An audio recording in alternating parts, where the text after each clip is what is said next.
Audio Jungle. उत्पाद सिपाही बहाली की प्रक्रिया एक बार फिर से शुरू होने जा रही है। 10 सितंबर से 13 सितंबर तक यह प्रक्रिया पूरी कर ली जाएगी।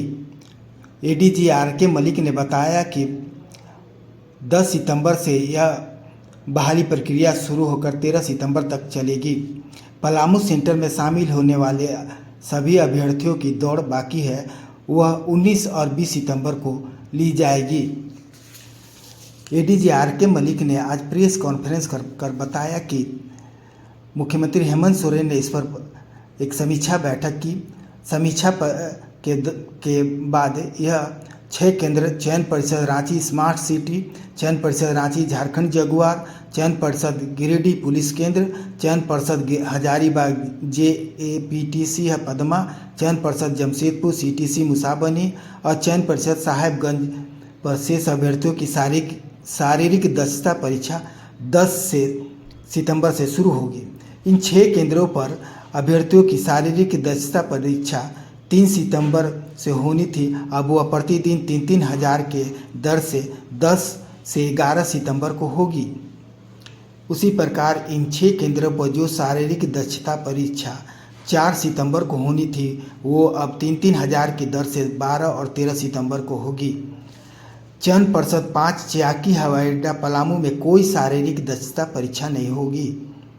वहाँ के शेष बचे अभ्यर्थियों जिनका परीक्षा 3 सितंबर से 9 सितंबर तक होनी थी, वे अब शेष 6 चयन परिषद में अलग अलग स्थानों पर की जाएगी। यह परीक्षा 19 एवं 20 सितंबर को संपन्न होगी। ADG R K. मलिक ने बताया कि अभ्यर्थियों के लिए नया एडमिट कार्ड झारखंड कर्मचारी चयन आयोग के द्वारा अति शीघ्र निर्गत किया जाएगा। समीक्षा के दौरान यह बात स्पष्ट हुई कि अभी तक जिन अभ्यर्थियों की मौत हुई है, उनके मृत्यु का कारण स्पष्ट रूप से पता नहीं चल पाया है। पोस्टमार्टम के बाद ही आगे की जांच हो रही है। यह अनुमान लगाया गया है कि जिनका भी सडन डेथ का प्रकरण हुआ है, उसका कारण संभवतः हार्ट अटैक का रुकना हो सकता है। इसलिए यह निर्णय लिया गया कि सभी प्रतिभागी जो आने वाले दिनों में शारीरिक दक्षता परीक्षा में शामिल होने वाले हैं, उन्हें निम्न परामर्श दिया जाता है। अगर उन्हें कोई लंबी बीमारी हुई हो अथवा कभी सांस फूलने की बीमारी हुई हो, तो वे निश्चित रूप से अपने चिकित्सक से परामर्श कर लें। यदि उन्हें हृदय गति तेज होने की शिकायत रही हो अथवा दौड़ते समय कठिनाई होती है, वे अपने डॉक्टर से परामर्श कर लें। सभी प्रशिक्षण केंद्रों पर पर्याप्त मात्रा में ऑक्सीमीटर एवं ब्लड प्रेशर नापने का मशीन उपलब्ध कराई जाएगी। जो भी अभ्यर्थियों की दौड़ के पहले कोई डॉक्टर की परेशानी हो तो अपनी जांच करा ले। मालूम हो कि 22 अगस्त से शुरू हुई उत्पाद सिपाही बहाली में 12 व्यक्तियों के मौत के बाद यह परीक्षा स्थगित कर दिया गया था। इसके बाद इस प्रक्रिया को लेकर मुख्यमंत्री हेमंत सोरेन ने समीक्षा बैठक की, जिसके बाद से फिर से यह प्रक्रिया शुरू हो रही है। परीक्षा में लगभग 5,13,000 अभ्यर्थियों ने फॉर्म भरा था, जिसमें 4 लाख अभ्यर्थियों ने दौड़ पूरी कर ली है। अगली दौड़ की प्रक्रिया 6 सेंटरों पर 10 सितंबर से 13 सितंबर तक पूरी की जाएगी।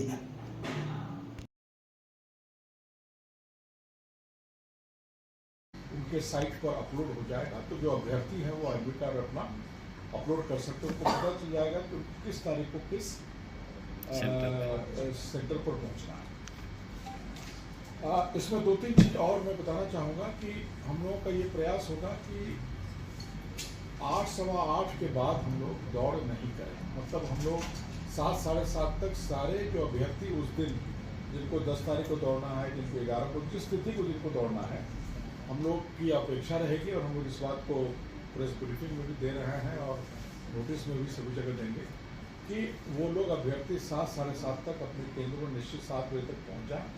6 बजे मैंने एक बार 7 के पहले पहुँच जाए, ताकि उनका पंजीकरण करते हुए उनकी दौड़ की स्थिति हम लोग उस दिन बना लें।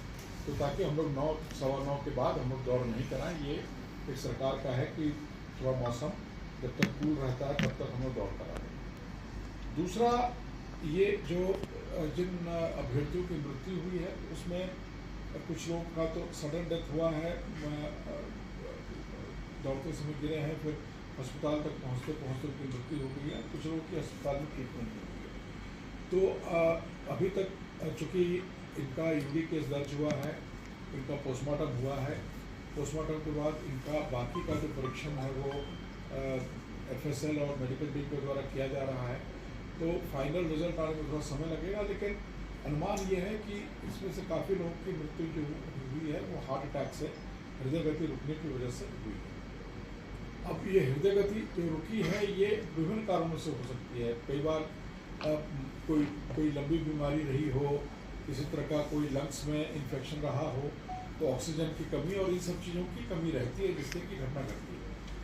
तो हम लोगों का ये आग्रह होगा सभी जो शेष जो अभी 1,14,000 अभ्यर्थियों का भी होना है, 4 लाख का हो चुका है, 1,14,000 अभ्यर्थियों का भी हमको टेस्ट कराना है।